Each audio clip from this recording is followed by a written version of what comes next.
La iglesia de Laodicea tiene una carta y esa carta está escrita y encontramos el pasaje en Apocalipsis capítulo número 3. Vamos a leer el verso 14, que es el comienzo, la revelación de Jesucristo. El Apocalipsis del Señor está aquí para la iglesia de Laodicea. Y dice: y escribe al ángel de la iglesia en Laodicea. He aquí, dice el Amén, el testigo fiel y verdadero, el principio de la creación de Dios. Amén. Después seguiremos con los otros versos conforme lo que corresponde. Pueden sentarse, mis hermanos. Amén.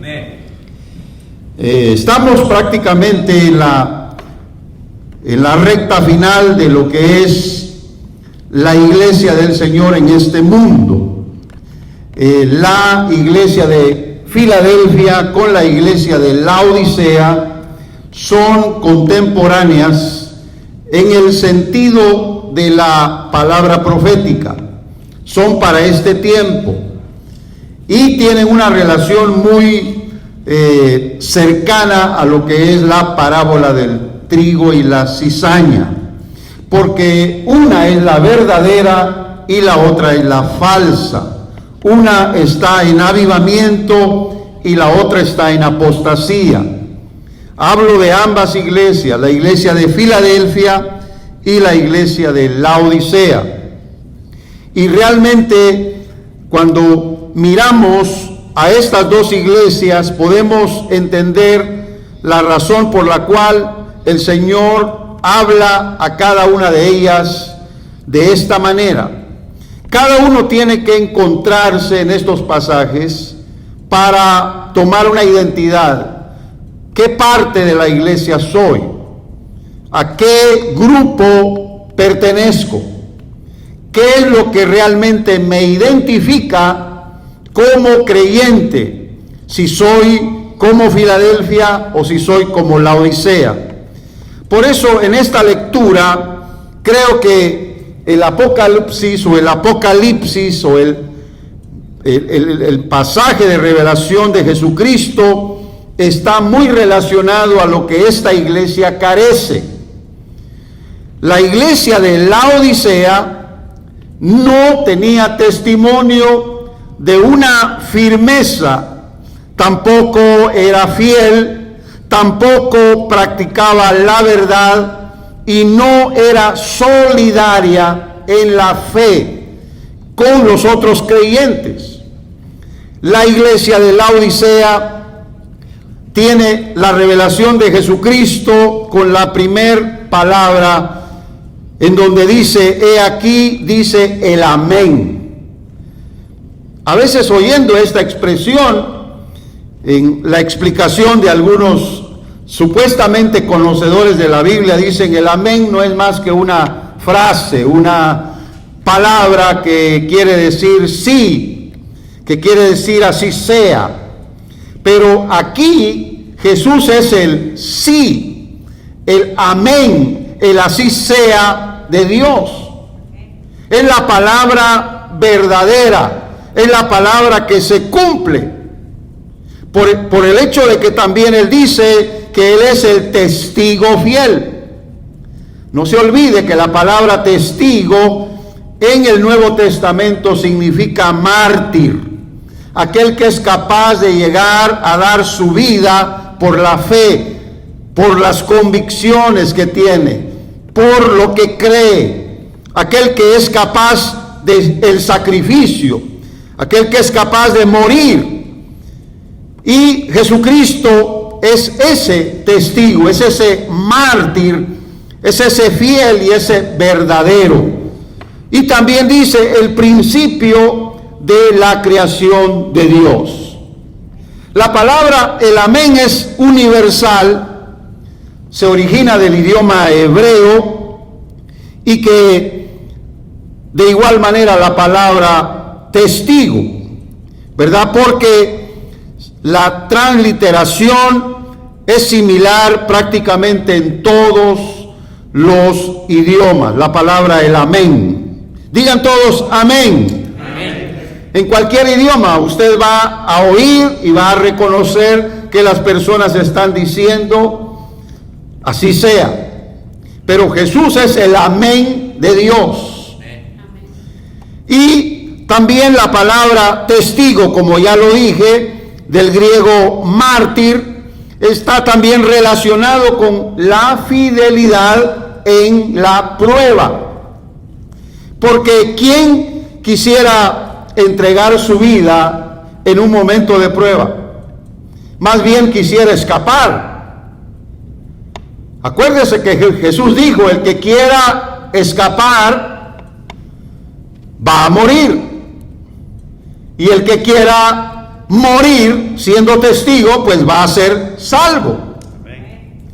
Porque no hay otra forma de poder alcanzar lo que el Señor nos ha anticipado como una promesa de salvación.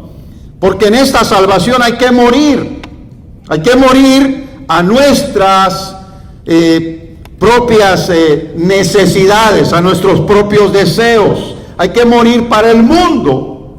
Y si es posible, hay que morir por él, si es que así el Señor lo requiere. Ser testigos significa que nosotros vamos a mantener nuestra convicción hasta el último momento. Por esa razón, el testimonio de Cristo es aquí como la revelación para la iglesia que no tiene testimonio. Para la iglesia que no es firme, que no está en un así sea. Al contrario, retrocede, es débil. Al contrario, también se hace a un lado en la responsabilidad de su fe. Porque el testimonio de la fidelidad del Señor llegó hasta el punto máximo de dar su vida por nosotros. Jesús pasó la prueba de la muerte. Jesús también derrotó a la muerte con su sacrificio, porque Él quiso, por su propia voluntad, decir: yo muero por los pecados de los demás. Ese es un triunfo. Lo que aparenta ser una derrota, para Dios es un triunfo. Y lo que aparenta ser un triunfo para Satanás, para él es una derrota. Porque Jesucristo logró, por su fidelidad a Dios, lo que nadie más podría lograr a nuestro favor. Y aquí es donde nosotros entendemos que la Odisea tenía que saber las virtudes de la verdad que están reservadas para la eternidad.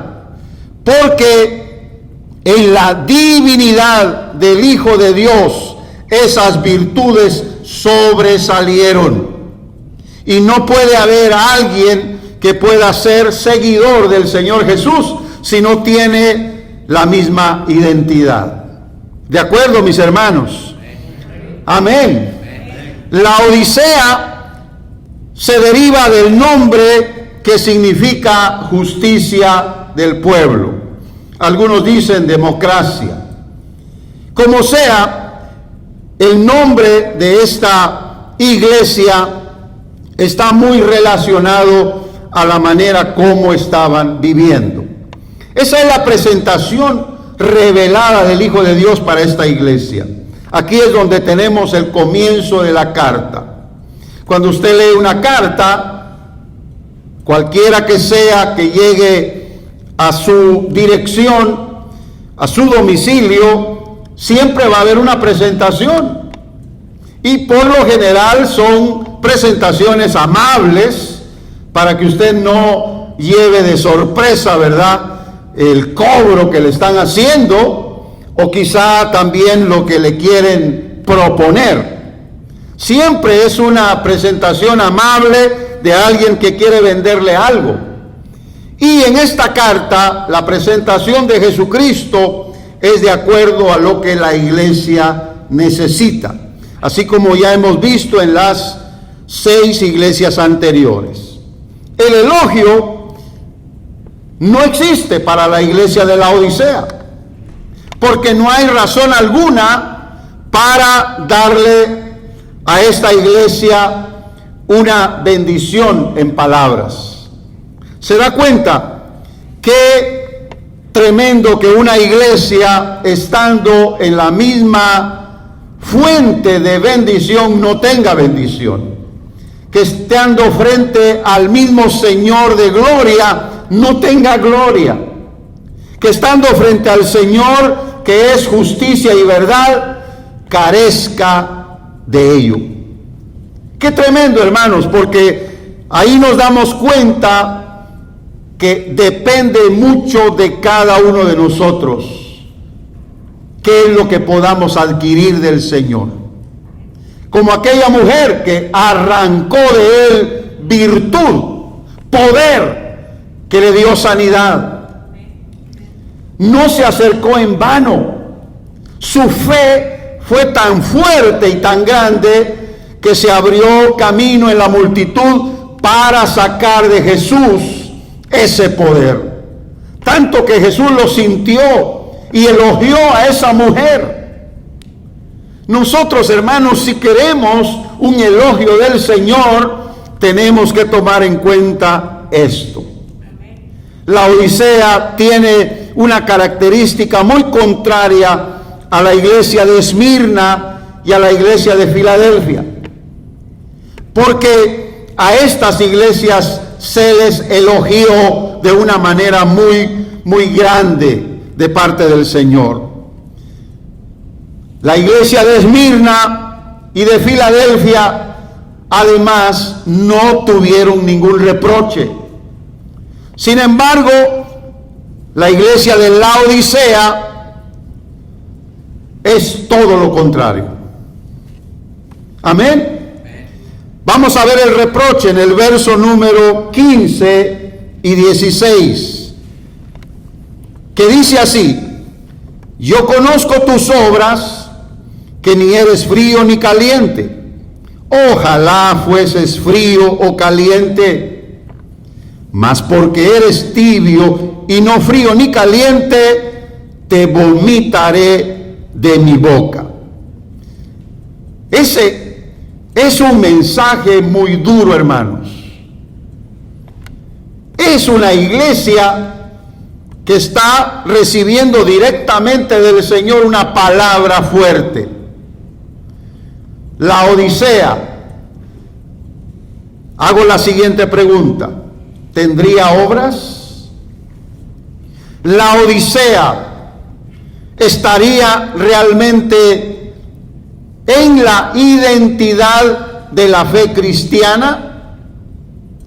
La respuesta está en estas palabras que el Señor trae a la luz como un reproche para ella, porque la Odisea tenía un camino que no era recto. Tampoco se definía en su estado de fe como una iglesia fría o caliente. Definitivamente el Señor toma a esta iglesia como un ejemplo de la iglesia que no se identifica como una iglesia con fuego, con convicción, con firmeza. La Odisea es una iglesia fluctuante, es una iglesia indefinida. Y óigame por favor, porque aquí es donde va el mensaje que nos favorece. Ninguno de nosotros tiene que ser un cristiano con estas características de la iglesia de la Odisea. Al contrario, usted debe aborrecer toda fluctuación en la fe, toda indefinición en la palabra de Dios, toda frialdad en cuanto a esa identidad que necesita tener como hijo o como hija de Dios. Aborrezca eso. Tome tiempo para considerar que usted puede ser diferente, sea hombre o mujer, porque esta iglesia está siendo reprochada por esas características, que no es ni fría ni es caliente. Es más, el Señor hace ver que Él prefiere una definición, o ya sea que seamos fríos o ya sea que seamos calientes. Pero ¿cuál es la parte intermedia? La parte intermedia es la de ser tibios, la de ser en alguna forma neutrales, ni de aquí ni de allá. ¿Se da cuenta? No podemos ser así como creyentes, hermanos. Eso Dios lo aborrece. Ni de aquí ni de allá. Hizo famoso a un hombre con una canción así: ni soy de aquí ni soy de allá. Pero como el mundo a lo bueno le llama malo y a lo malo le llama bueno, pues lo malo resultó siendo tan bueno que el hombre llegó a tener fama. Pero hermanos, en la fe cristiana eso es totalmente lo contrario. Porque delante del Señor es donde realmente queremos ser reconocidos. Aunque aquí en la tierra seamos quizá don nadie, tal vez estemos en el anonimato, tal vez no seamos conocidos, pero que Dios nos conozca. Aleluya.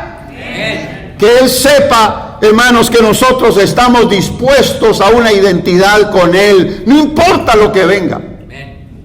Yo hago la palabra de exhortación a su corazón: ya deje las ambigüedades, la superficialidad, ya deje de estar fluctuante. Es como estar como las olas del mar, de ir y venir, pero no tener una definición.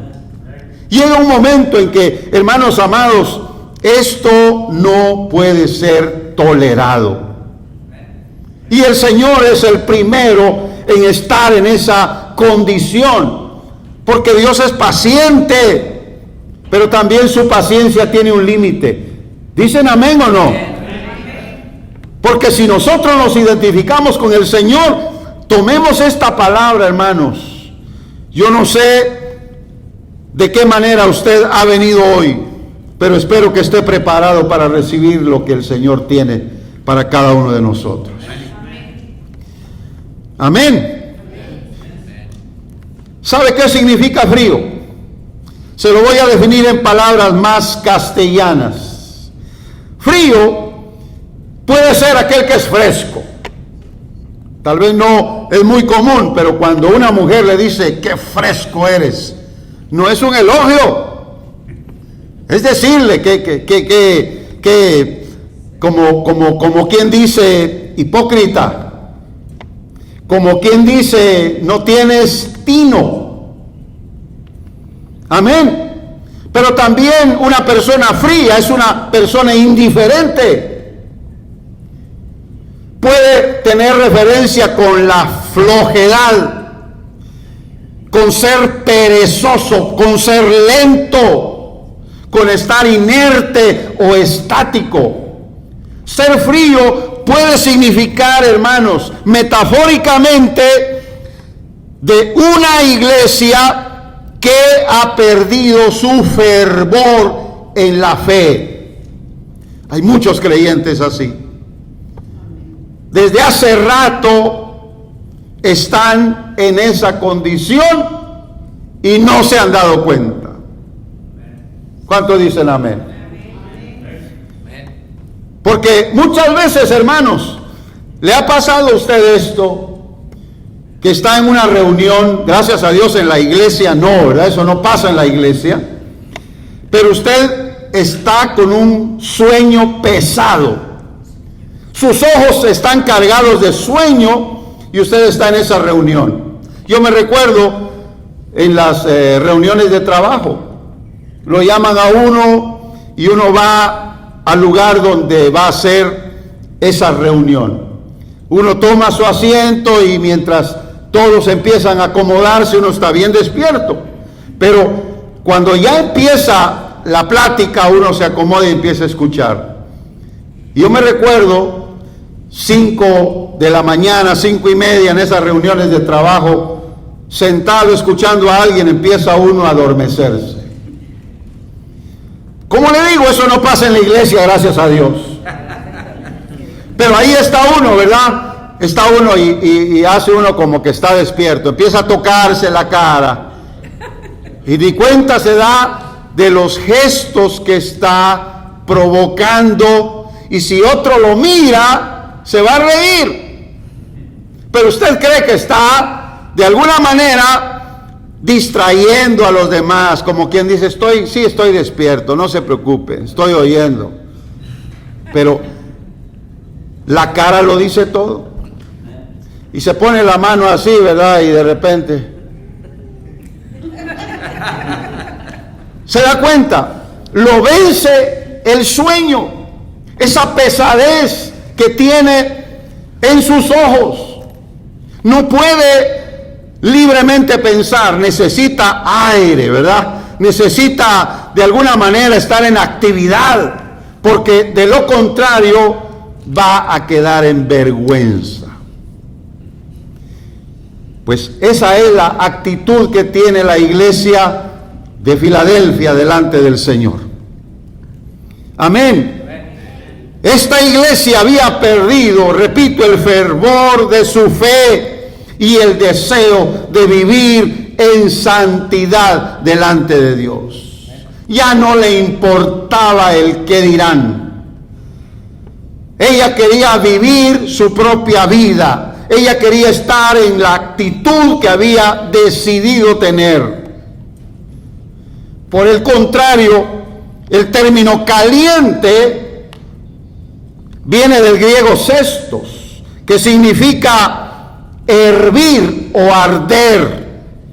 Nada más, 2 palabras sinónimas para que usted tenga algo por lo cual pueda relacionar esta realidad espiritual.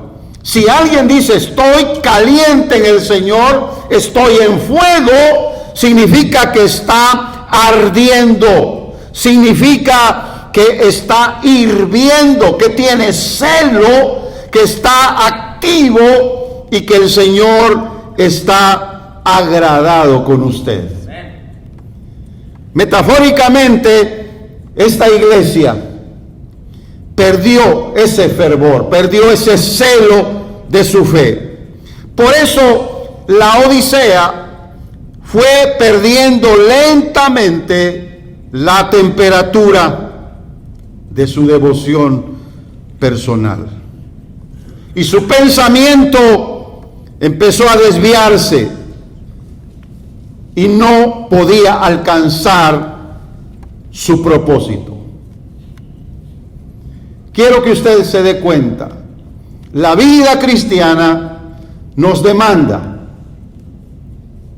la vida cristiana nos exige, y nosotros no podemos ser indiferentes ante esas demandas y esas exigencias de la fe, porque podríamos caer en el término religioso de únicamente querer estar en las reuniones, pero nuestra vida no tiene efecto alguno o beneficio alguno de lo que esas reuniones nos puedan dejar.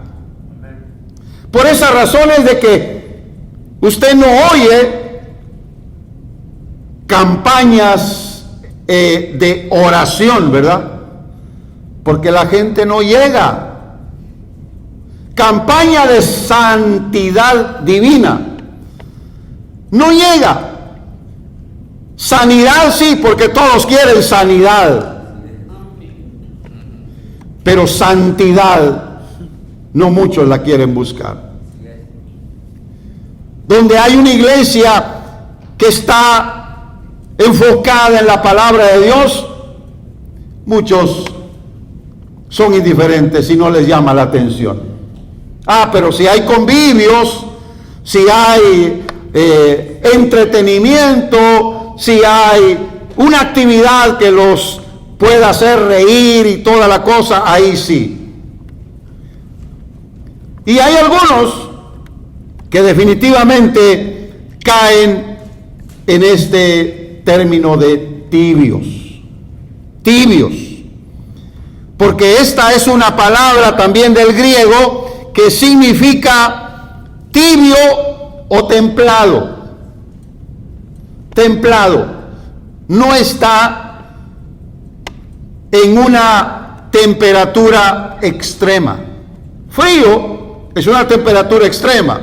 Caliente es también una temperatura extrema. Lo templado es término medio. ¿Se da cuenta? Como que es más confortable, más cómoda. ¿Cómo está? Más o menos. Una respuesta así no es definida. Así que nosotros tenemos entonces estas características de la iglesia de Laodicea. La iglesia de Laodicea fue infeliz. Fue una iglesia fluctuante. Porque fue muy apática a la fe y a las demandas del Señor en el amor. Usted sabe que el amor es una decisión. No es un sentimiento. Si usted espera sentir que no siento amor, eso es lo que dice el hombre cuando ya no quiere a la mujer, o al revés. Es que ya siento que no la quiero. Siento que ya no tengo amor por ella o por él. Y eso como que pareciera una excusa para tener ya otra relación. Pero es que no se trata de un sentimiento, sino de una decisión. Desear amar a alguien es decidirse a vivir por ella. La Biblia pone el ejemplo de Jesús amando a la iglesia. Jesús decidió amar a la iglesia cuando no era nada.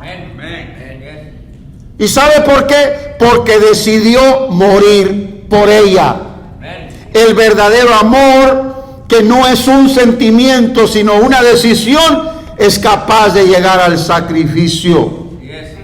Y por eso Laodicea se había quedado atrás, se había quedado rezagada, y la condición de frialdad definía realmente un alma indiferente a la fe o a la palabra o a la consagración o a la comunión, pero ni siquiera llegaba a eso la iglesia de Laodicea. Quería estar en comodidad. Yo quisiera que usted tomara en cuenta que Jesús practicó el ser definido para poder redimir y purificar a un pueblo celoso de buenas obras.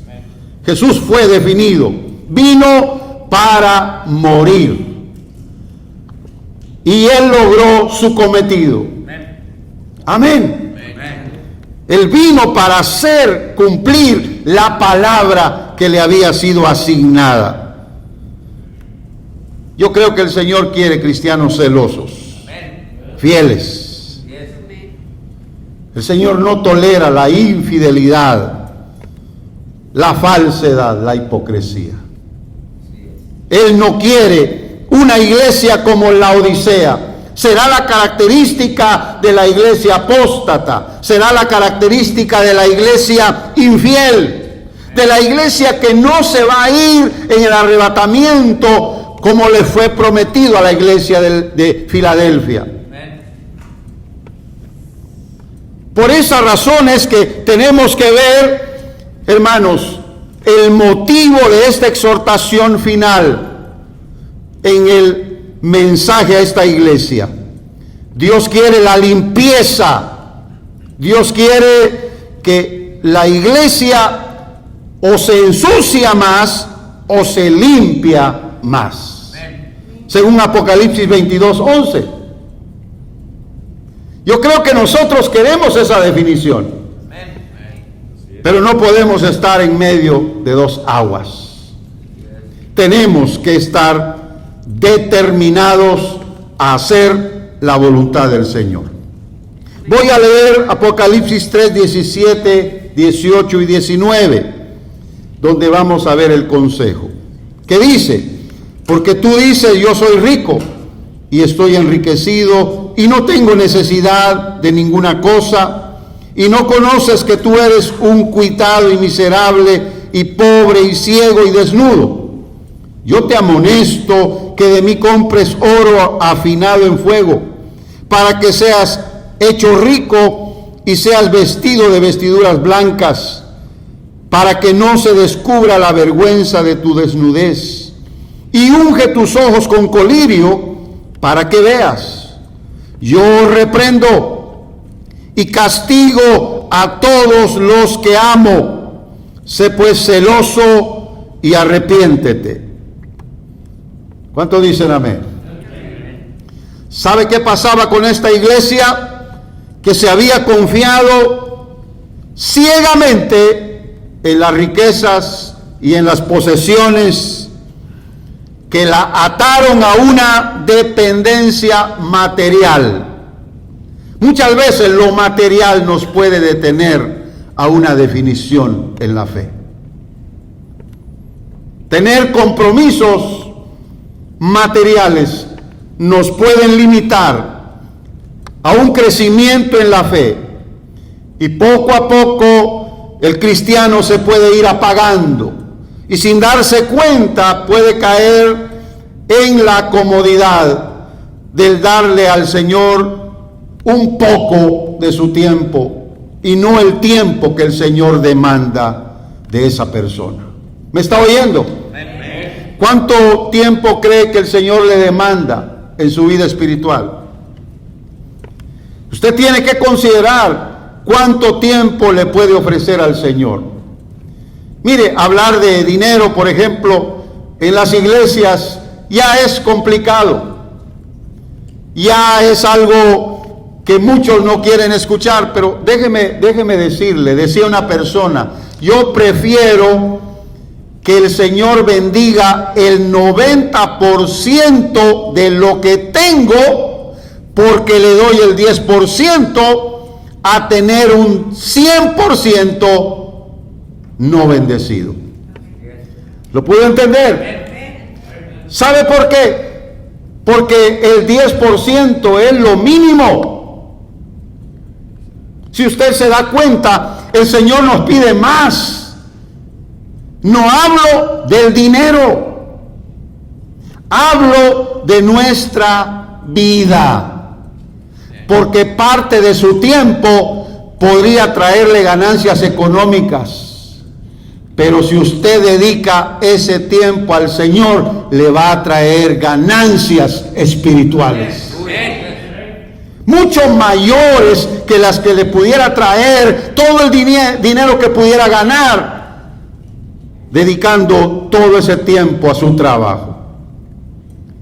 Yo quiero que usted tome en cuenta el valor que tiene lo que uno le ofrece al Señor. Acuérdese de aquel niño que cuando preguntaron si alguien había llevado algo de comida, solo ese niño respondió. No hubo necesidad de buscar a más gente, porque únicamente con 5 panes y 3 peces comió una multitud de más de 5,000 personas. Porque el Señor fue capaz de multiplicar lo poco que aquel niño entregó en las manos del Señor. Usted tiene que ver que la Escritura es una realidad, que esto se cumple en la vida de todos aquellos que se niegan a ser como la Odisea, como aquella viuda que dio lo único que tenía, mientras que los demás daban de lo que les sobraba. Aparentemente daban más, y esa viuda dio poquito. Pero Jesús vio diferente a lo que los demás habían visto, porque Jesús dijo, esa viuda dio más de los que daban más, porque ella dio lo poco que tenía, mientras que los demás dieron de lo que les sobraba. No ponga usted cortapisas, no ponga usted de alguna manera barreras en lo que el Señor le está pidiendo. Dele más al Señor de su tiempo, dele más de su corazón, dele más de su amor, dele más de su servicio.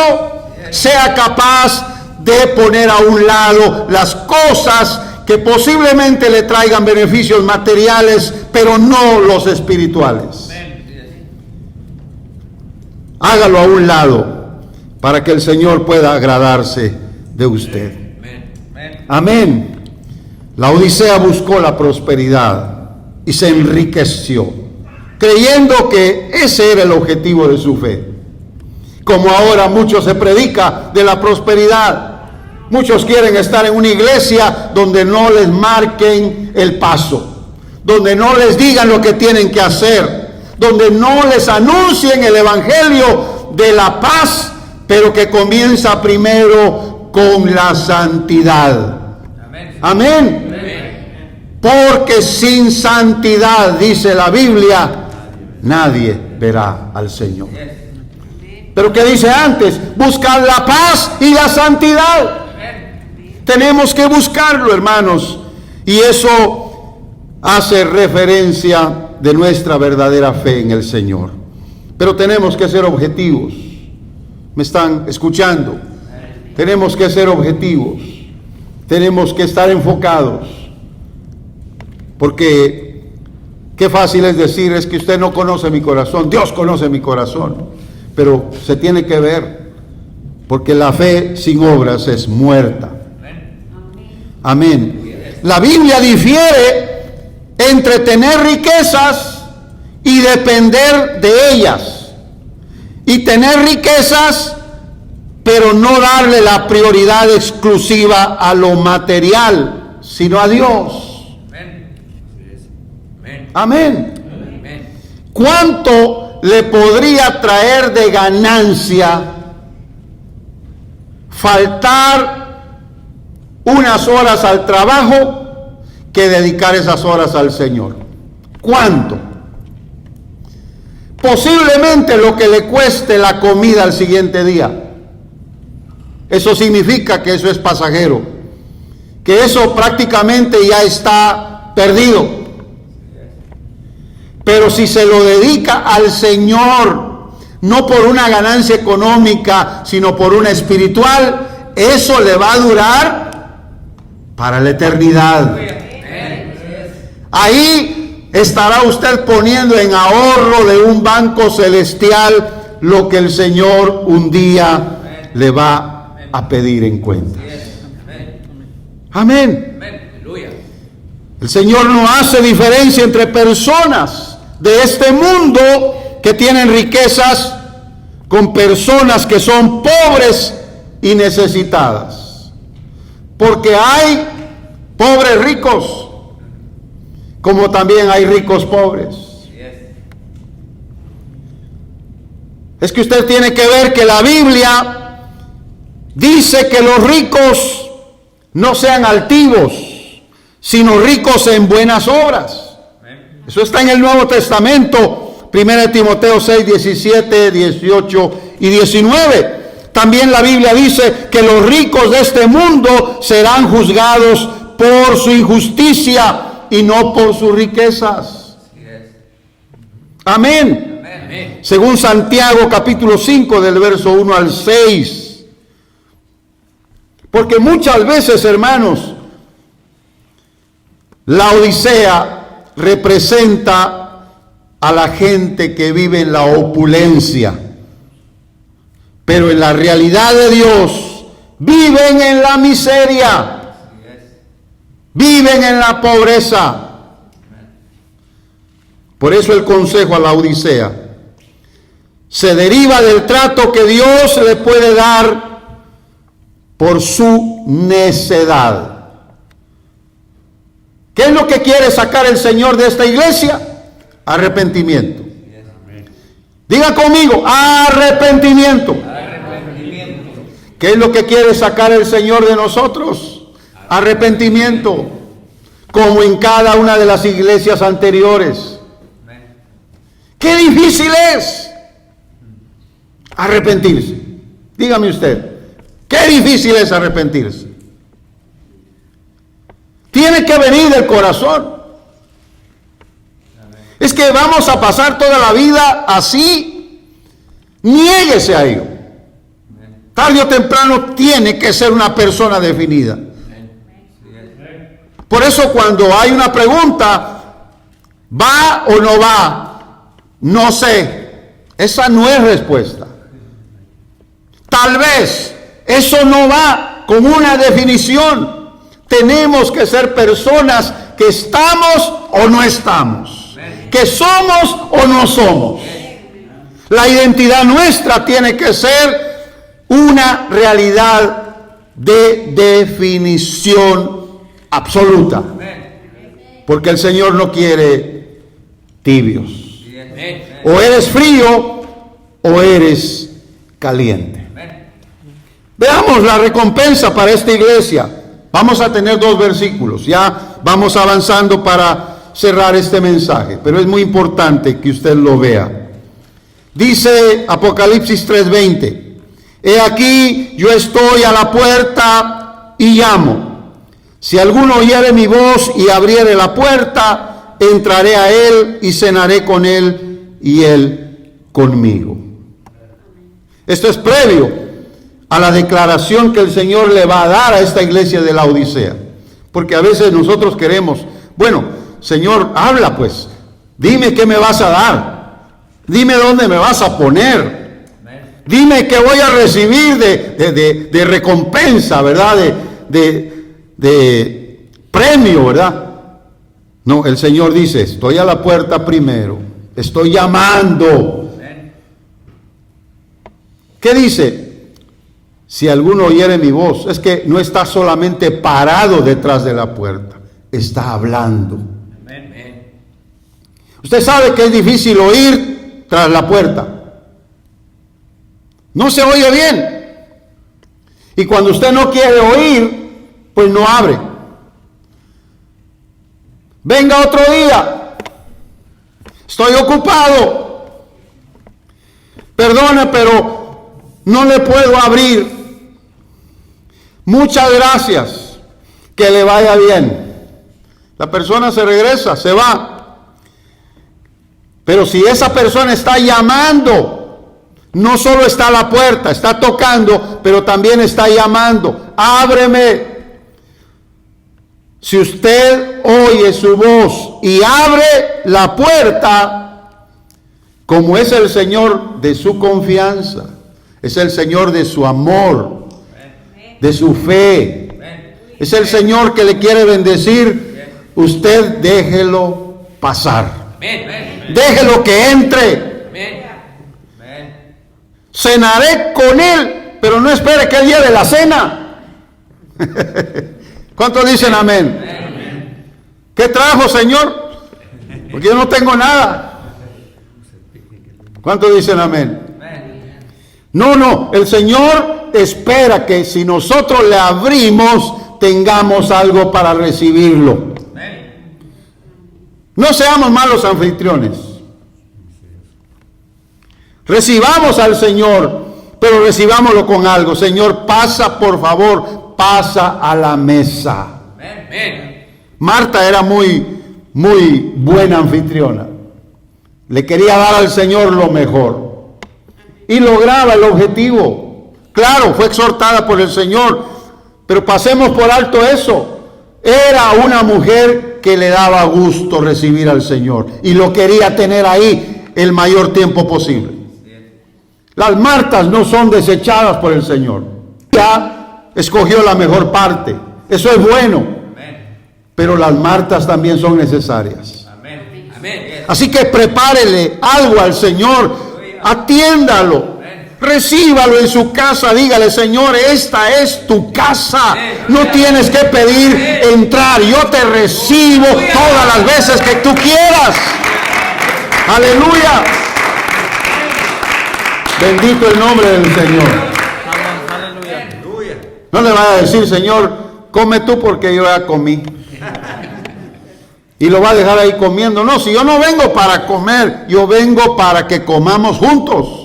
Yo vengo para tener tertulia contigo. ¿Sabe lo que es tertulia, verdad? Es conversación. Chat, como se dice en inglés. Porque como ya el español le está olvidando, ¿verdad? Señor, para que tengamos una plática, para que tengamos, Señor, una conversación amena y nos gocemos juntos. Eso es lo que vale la pena, hermanos. Por eso en un convivio lo que vale la pena es la plática, el estar juntos, el reír, tal vez el bromear sin perder el respeto, pero el recordar algunas cosas, el hablar de las cosas que nos han sucedido, por las cuales nos alegramos. Siempre habrá un testimonio.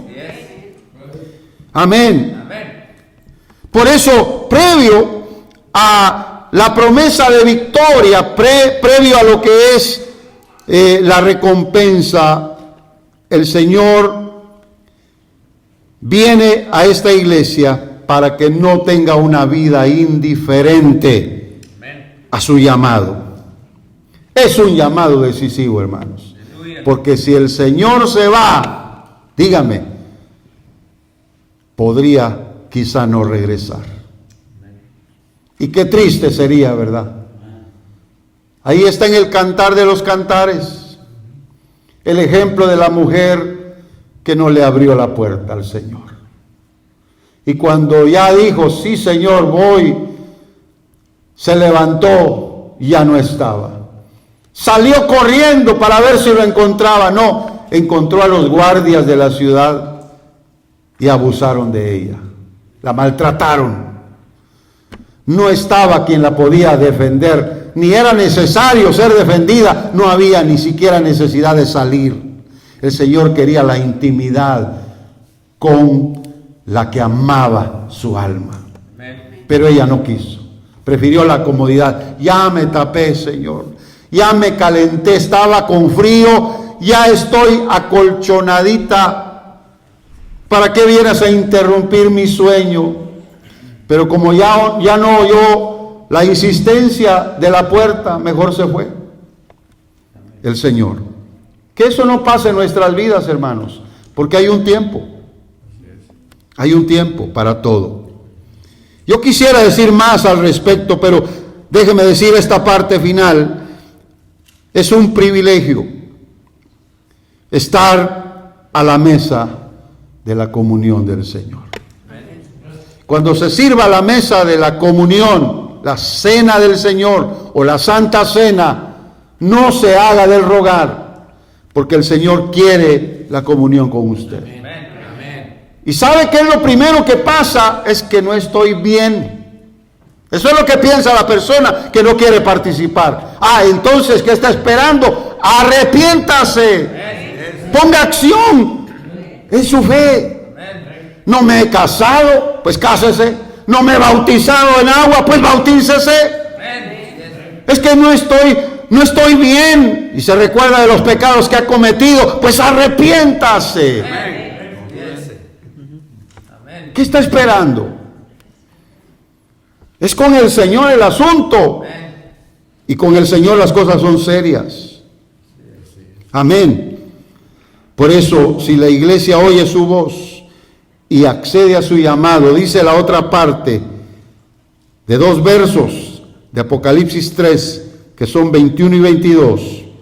Al que venciere, yo le daré que se siente conmigo en mi trono, así como yo he vencido y me he sentado con mi Padre en su trono.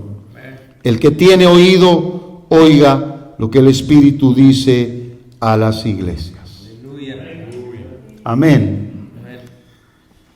¿Sabe qué estaba yo leyendo esta mañana?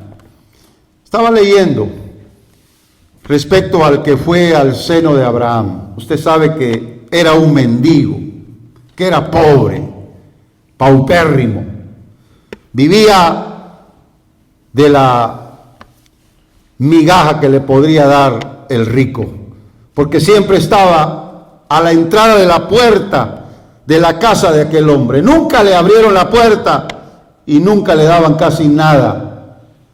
Pero cuando muere el rico se va a un lugar de tormento, y cuando muere Lázaro, el mendigo, se va al seno de Abraham. Fue llevado por ángeles. Y lo que yo estaba viendo es que cuando Jesús resucitó, la Biblia dice, llevó cautiva la cautividad. Ese lugar intermedio se cerró. Porque así como Lázaro, el mendigo, fue trasladado, lo que ahora también en la Biblia está y se llama el seno del Padre. Eso es lo que estaba yo leyendo, el seno del Padre, porque es ahí donde está Jesús. Acuérdese que el Señor nos va a llevar cuando resucite a los que murieron en Él y a los que estén vivos al seno del Padre, a la casa del Padre. Alabado sea el nombre del Señor. Y por esa razón es de que nosotros tenemos que tomar esta tremenda posición, porque es una promesa, y es una promesa de gobierno, de autoridad. Amén. Amén. Sentarse con Él en su trono. Amén. ¿Qué le dijo el Padre al Hijo? Siéntate a mi diestra. Porque en el trono hay lugar para otros, pero eso solo está designado por el Padre a quien Él se lo quiera dar. Aquellos que se adelantaron al Señor para decirle, Señor, danos un lugar cuando tú te sientes en tu trono. El Señor les dijo, no es mío darlo, eso solo le pertenece a mi Padre darlo. Y llegará el momento, así como lo hizo con el Señor, cuando el mismo Señor también nos diga, vamos al seno del Padre, porque allá en mi trono también se sentarán aquellos que estuvieron en intimidad conmigo. Alabado sea el nombre del Señor. Oh, iglesia de la Odisea, te puedes perder este privilegio, puedes perder esta posición. La apostasía no vale la pena. Vale la pena renunciar a lo malo, al pecado. Vale la pena renunciar a la indiferencia, pero no a la fe que nos ha sido dada. Porque es una fe santa y una fe que tiene garantía en las promesas de Dios. Los discípulos que son de Jesús pueden entender este mensaje. Anticípese al cumplimiento de estas promesas, queriendo obedecer al Señor. En estos tiempos de apostasía, hermanos, tomemos una identidad como la iglesia de Filadelfia y no como la iglesia de la Odisea. Mientras haya avivamiento, tome tiempo para la preparación y esperar al Señor, que pronto ha de venir. Muchos van a estar viviendo en sus caprichos, muchos van a estar viviendo en los deseos de su carne. Que usted no sea uno de esos. Es tiempo de arrepentimiento. Vuélvase al Señor. Y si alguien me está escuchando y está en esas condiciones, este es un llamado para usted. Porque la promesa del Señor es fiel y es verdadera. Amén. Aleluya. Y usted como yo vamos a disfrutar del cumplimiento fehaciente de esta promesa, porque el Señor nunca falla. Amén. Vamos a orar para concluir este mensaje. Padre Celestial, te doy gracias porque tú eres fiel y verdadero. Tú eres el amén, el testigo fiel y verdadero. y eres el que ha de venir muy pronto. Y Señor, tus demandas están para nuestro propio beneficio. Queremos escuchar tu voz, queremos abrirte la puerta, queremos dejarte entrar, Señor, y queremos cambiar nuestra identidad para ser definitivamente, para ser categóricamente personas que te aman hasta querer morir por ti, Señor. Personas que te aman hasta la muerte. En el nombre poderoso de Jesús, que así sea. Amén y amén, Señor.